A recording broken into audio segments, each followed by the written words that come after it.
Hey guys, so the booster box market is continuing to be very hot, and I'm going to go over the current market data, but also how to take advantage of the opportunity if it meets your investing sort of situation. Because it's not for everyone, but I think that there actually is opportunity here. There's just some that are more risky than others. Okay, so I think there's opportunity in both Sword and Shield and Scarlet Violet, and it's a little different for each of them. Okay, so I would say overall for Sword and Shield, they're at the point where they've still been relatively stagnant. Like you don't see that many price increases. Versus like Scarlet Violet, you see like over the last few days, you see a bunch of yellow, very concentrated, barely any red. Versus for Sword and Shield, you don't really see something that consistent. And also like some of these are just recoveries for past price points. But what I do see with Sword and Shield data right now is that Sword and Shield has fewer sales per day, but the buying rate is kind of increasing slightly, and then the amount of cheap boxes on the market is lower, and so you're going to see like price changes over the next few days. There's a bunch of boxes that have like one or two boxes left at the lowest price, and then there's a price increase. For Scarlet Violet, the summary is like I'm gonna go over the actual data, but I'm just getting the summarization first. For Scarlet Violet, summarization is that prices are going to generally increase all around. But since there's more available supply of these things, some of the boxes will go back down in price. So there'll be fluctuations, especially for boxes that there's more of or people have been holding on it. They notice the prices um, higher, so they want to sell. And so you'll see more price fluctuations, but overall the trend should go up. And so for these boxes, I think there's going to be more opportunities for if you want to potentially try to shop around. Um, when a seller tries to undercut other sellers, like if they try to go lowest listing, put $10 off, and you get on that box at that time. There's risk with that too, like you risk not getting in at all, or you risk not being able to sell for profit, which is a general thing with boxes, which I'll go over later. But basically, it's that if you buy a TCG player, you are pretty much hedging that the box will increase a certain percentage in order to resell it, because whenever you resell it, you're going to have to take like a percentage off usually. Um, but yeah, that's the generalization of it, and I'll go over the specifics of it. Okay, so for Sword and Shield, I said that for a lot of the boxes, there's like undercutting. Well, there's gonna be undercutting happening anyway, but for a lot of them, I see pretty consistently. There's only like one or two boxes left at certain price points. And as people see that, they're going to start buying. Like you're going to see a more like increased selling activity. Even for Ripple Flash, people are saying, "Oh, I should buy these." That's a lot because there's a seller over here who listed the box for 240, which is a $60 discount, and so three of them have already been bought. There's four yesterday, and now there's one left. So this is about to go back up to 300, which was a normal price. Okay, and for Dark Displays here, it's been 200 for a very long time. But once this box sells over here, it'll be 203, and then or 204, and then 208, and then that'll be a little higher than before. Um, some of these boxes, what will happen is that people will like it's kind of an attention game, as like I think Rudy Raffle Investment says. Like when there's no attention in the box, there's no sales happening, and people are like, "Hey, there's no opportunity there. I'm not going to buy it."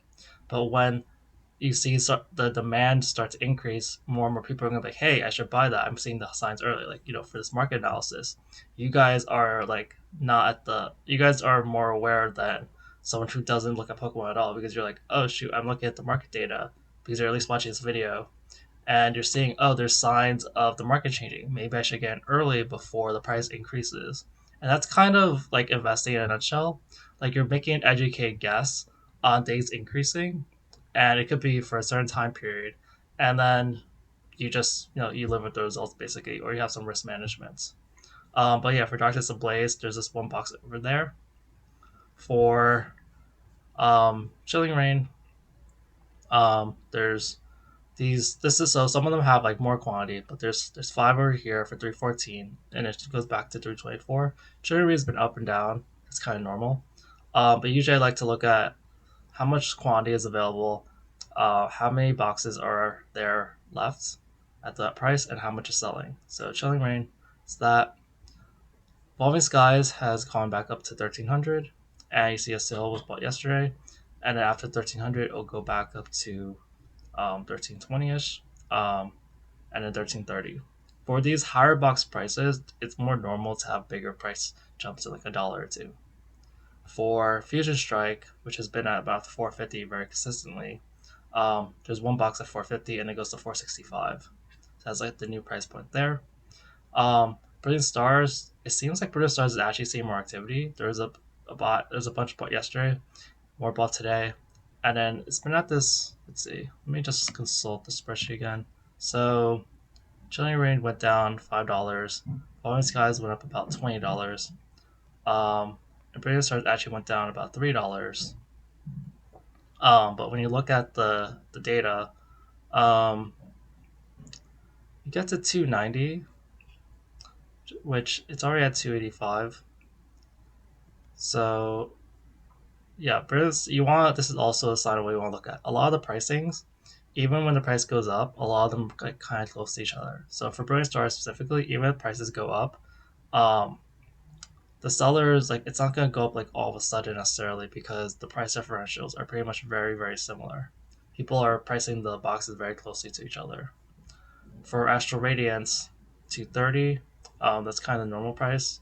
You see 230 over here, and you go 233, and you go to 235. So like there's like the price increase over there. Lost Origin, 360, and it goes to almost like 380 almost. So this is one where there's a bigger price jump. And for Silver Tempest, there's 240 and then 240, 243. It kind of stays there for a little longer. Um, okay, so what do I think about the Sword and Shield boxes? So I said yesterday that it seems like the boxes with the biggest price jumps and the biggest demand are the top ones. The um, Fusion Strike, Lost Origin, Evolving Skies. Those boxes, of course, since they're more expensive boxes, yep, larger price increases do make more sense. Long term, most people think that they will do better. So like your price appreciation will, like the more you'll make more return on your investment per dollar on those boxes in general. But there are plays for the boxes in general. If you can find a lower listing, then that will also kind of work. And if you're okay, like just seeing the minis price increases, you see, you look at the demand and supply quantity, like, hey, that box can go up. Or if you see all the boxes go up in general, you're like, hey, I should really get on this box. So that's kind of it for Sword and Shield. Um, yeah, there's way more activity in Scarlet and Violet, so that's where my preference right now is investing. I know there's a lot of plays for Sword and Shield. It's usually more for people who have a little bit more money and have a little more risk tolerance. But I do think like a lot of these boxes will go up, like because the bull market's not close to over yet. Um, okay, so Scarlet Violet.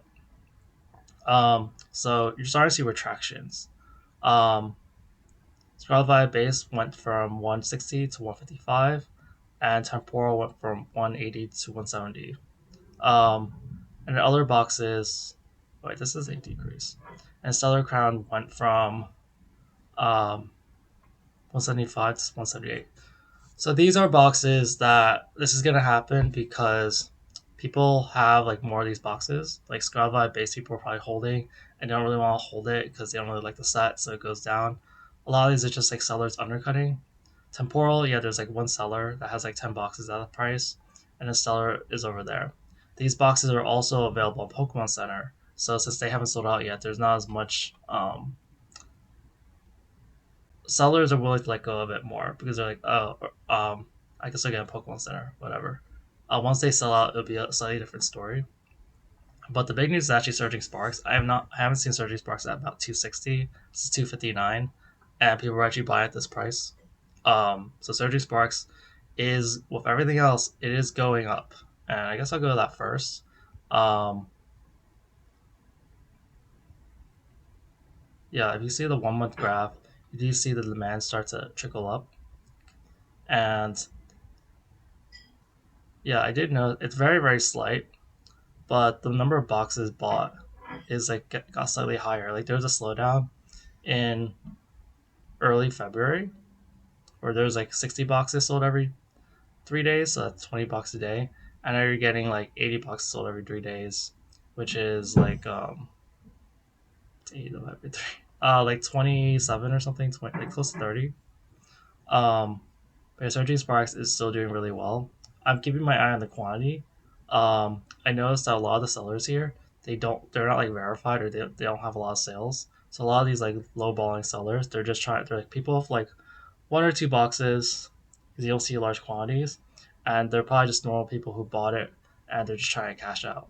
After that, you get more of people who have like the verified star, they have more sales, and so these are more likely to be more LGSs, or they could be normal people, but they at least have a little bit more of a reputation. Um, but yeah, Scarlet Violet, you see the one boxer here for 155, another one here, and it goes back up to pretty much 160. So like, if you want to get in at $5 less, this is an example of how to get in. I'm not necessarily saying buy a TCG player sometimes, but like if you like buying from there, you can do it. I'm not really sure um, what other sites still have things available. I know like Wholesale, Hills, Wholesale Gaming. Um, they have sometimes good deals on Pokemon. I haven't really checked them out in a while, but they don't charge sales tax, but there's some shipping costs. So that can be like cheaper than buying from TCG player. TCG player does charge tax unless you're not a tax area. Paldea Evolved has went up a little bit, um, like about about $1, and Paldea Evolved is doing very good. So the demand is like going up a lot. There's like even though so this is an example of what you'll see happen with some boxes. So Paldea Evolved was kind of floundering for a bit because people were like undercutting each other.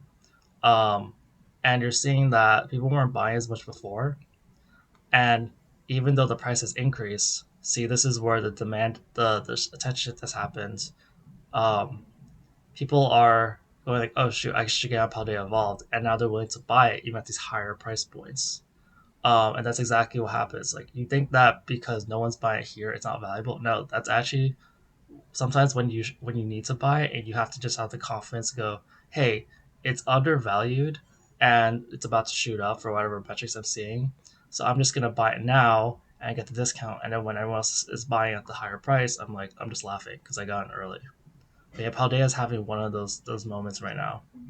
Um, yeah, there's a bunch of boxes at those prices. The 210. Let's see, 205. 213. So you get to 220 over here, which is there's one seller over here, Gamer's Choice 483. So this is a um until these boxes sell out, the market price can't raise as much. So this is what I'm keeping an eye on for this Gamer's Choice. Obsidian, the price didn't really change, um, but we're seeing like increases of demand over here. Like 11 boxes were bought yesterday, 15 boxes were sold the day before.